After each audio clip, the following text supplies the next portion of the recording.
Dave Mustaine se vendió mucho antes que Metallica. Cometió exactamente los mismos pecados comerciales que tanto le criticó a James Hetfield, pero con resultados catastróficos. Y al final fue la causa de que Megadeth perdiera al guitarrista más talentoso que ha visto el metal, Marty Friedman. Por eso hoy te voy a contar por qué el mito de que Megadeth se mantuvo puro mientras Metallica traicionaba al metal es la mentira mejor contada de la historia del rock. Y esto lo haremos usando las mismas declaraciones de Dave Mustaine. Para entender la magnitud de esta hipocresía tenemos que viajar al año 1991. Metallica saca el Black Album y el mundo del thrash se divide. Por un lado, el álbum de metal más vendido de la historia, por el otro, los puristas del thrash gritando traición. Y adivina quién lideraba el coro de esos indignados. Dave Mustaine. En cada una de las entrevistas que daba en los 90 dejaba algunas perlitas sutiles y otras no tan sutiles. Llegó a declarar textualmente: lo único bueno del álbum es The Unforgiven,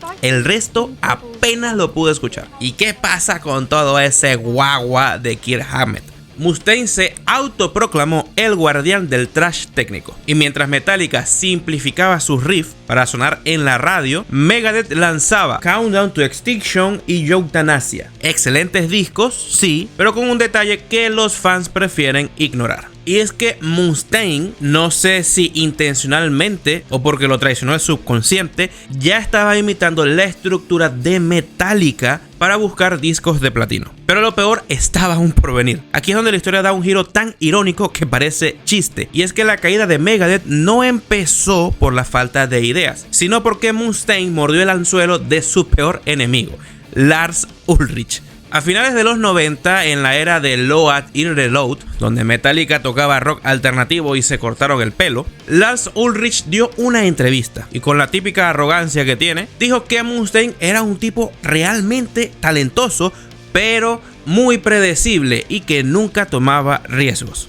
Cualquier músico maduro los hubiese ignorado, pero todos sabemos quién era Dave Mustaine. Ese comentario hirió su orgullo, así que en lugar de mantenerse fiel a su estilo agresivo, decidió mostrarle a Metallica que él también podía ser un camaleón comercial. El resultado, en el año 1999, por muy increíble que parezca, Megadeth saca un disco que literalmente se llama Risk, es decir, riesgo en español. Mustaine no solo tomó el consejo de su rival, sino que llevó la comercialización al extremo. Contrató a un tipo llamado Dan Hoff, que es un productor musical, pero ojo, que trabajó con estrellas del country y del pop. Se cortó el cabello, cambió las guitarras distorsionadas por samplers electrónicos, sintetizadores y ritmos bailables. Y hablemos del dato que hizo que Megadeth cayera en lo más profundo. Una canción escrita por Mustaine llamada Crush 'Em.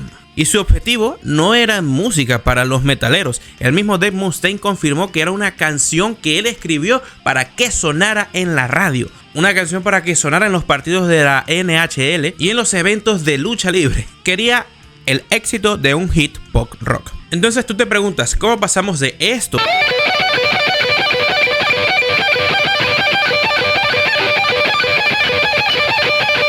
a esto?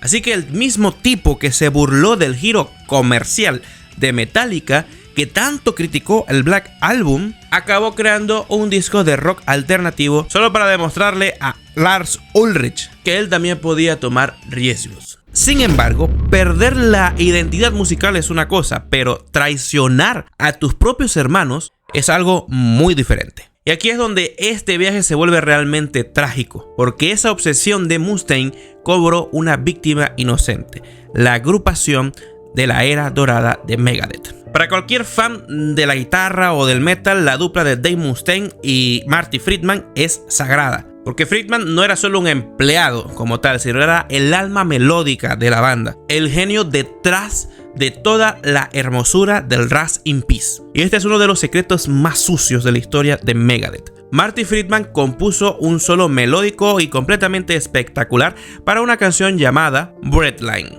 Era un solo con toda la esencia de Marty Friedman. Pero recuerden que en Megadeth el que manda es Dave Mustaine, y en ese momento al mismo Dave Mustaine lo estaba mandando otro tipo. Sí, ese mismo, el Dan Hoff. Y cuando le escucha el solo de Marty, le dice a Dave Mustaine: Dave, este solo es demasiado largo, es muy complejo, es extremadamente metalero. Hay que cambiarlo para que suene en las radios comerciales. Y ahí es donde nosotros esperamos que el líder indiscutible de Megadeth defendiera a su compañero, que lo llevó a crear uno de los mejores solos de la historia, como fue el de Tornado of Souls, y decirle a este papanatas productor que Marty Friedman era el alma melódica de Megadeth.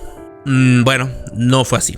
Lamentablemente, la desesperación te lleva a tomar medidas muy locas, y esa misma desesperación de Dave Mustaine por querer ser comercial y vender en la radio lo llevó a cometer el acto de cobardía más grande de su carrera. Borró el solo de Marty Friedman a sus espaldas, sin avisarle nada, y regrabó él mismo el solo, mucho más corto, simple y comercial. Y Marty Friedman no se enteró de esto en el estudio, sino cuando la discográfica le entrega el disco terminado para que lo escuche. Solo imagina al guitarrista estrella de la banda, emocionado por escuchar el álbum en el que trabajó por meses, llega el momento del solo de su canción y escucha a otra persona. Años después, el mismo Marty confesó en una entrevista que cuando escuchó el disco se echó a llorar. Pensó: ese no soy yo. No me avisaron. Y eso fue la gota que derramó el vaso. Los fans de Megadeth siempre han crucificado a James Hetfield y a Lars Ulrich por ser unos dictadores egoístas que asfixiaron a Jason Newsted. Y sí, todos sabemos que en el A Justice for All el bajo no se escucha. James y Lars jamás le borraron a propósito a sus espaldas un solo a Kirk Hammett, y mucho menos para complacer a un productor de pop. En cambio, Mustaine saboteó el arte de su amigo por un puñado de dólares y la promesa de sonar en la radio. El desenlace de esta traición es una lección de karma instantáneo que destruyó a la banda por años. Pero el proceso de cómo se desmoronó todo nos muestra la verdadera cara de Mustaine. Tras este incidente con Breakline, la tensión en la banda era insoportable. En medio de la gira del álbum Risk en 1999, Marty Friedman se sienta en un autobús frente a Dave Mustaine y le dice lo siguiente: ya no puedo seguir con esto. No me hace feliz. Marty quería que la banda volviera a ser lo que era, o que si iban a experimentar, que lo hicieran con total libertad. Pero se dio cuenta de que Megadeth se convirtió en una dictadura comercial enfocada en la radio alternativa de la época. Así que, a diferencia de lo que muchos creen, Marty no fue despedido, ni lo echó Mustaine por opacarlo, ni mucho menos. Él renunció por su propia dignidad. Y Mustaine, consciente del desastre que se vendría después de la renuncia de Marty Friedman, le suplicó, Dave Mustaine, suplicando que por lo menos terminaran la gira para que los fans pudiesen verlo y luego él pudiese hacer lo que él quisiera. Y Marty aceptó por mero profesionalismo y compromiso con los fans. Tocó la última vez en Megadeth en enero del año 2000 y se marchó. Ahora, la pregunta es: ¿valió la pena matar a la alineación más sagrada del thrash por culpa del ego y la hipocresía? Esto es lo más impactante de todo esto que estás escuchando, y es que la estrategia fue un rotundo fracaso. Los fans del thrash se sintieron traicionados y no compraron el disco. Los fans del pop y del rock alternativo jamás se interesaron por las canciones de una banda llamada Mega Muerte, y Risk se convirtió en uno de los peores álbumes jamás vendidos de los 2000. Después de unas semanas, las radios ignoraron el Crush M y la discografía terminó rompiendo relaciones poco tiempo después con Dave Mustaine o Megadeth. Dave Mustaine sacrificó su credibilidad, sacrificó su identidad,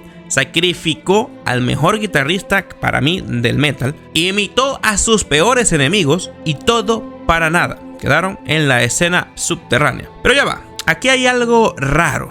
Y es que las fechas no cuadran, porque todos los puristas del metal repiten la misma fecha, 1991. Los metaleros dicen que Metallica se vendió en el Black Album en el 91, pero Risk salió en el 99. ¿Cómo es que yo te dije que Dave Mustaine se vendió antes? Bueno, tenemos que ser honestos, con la mano en el corazón. El Black Album es cierto que es menos pesado que el Master of Puppets o que el Ride the Lightning, pero es una obra maestra en composición. Sigue siendo un álbum pesado, es el álbum de heavy metal más vendido de la historia. Metallica fue la única banda en aquel entonces en catapultar el metal y llevarlo a todas las masas sin perder la dignidad. Y siendo realistas, el 90% de las personas, no estoy hablando de los fans acérrimos, no, sino las personas que saben qué es Metallica, los reconocen por Enter Sandman o Nothing Else Matters.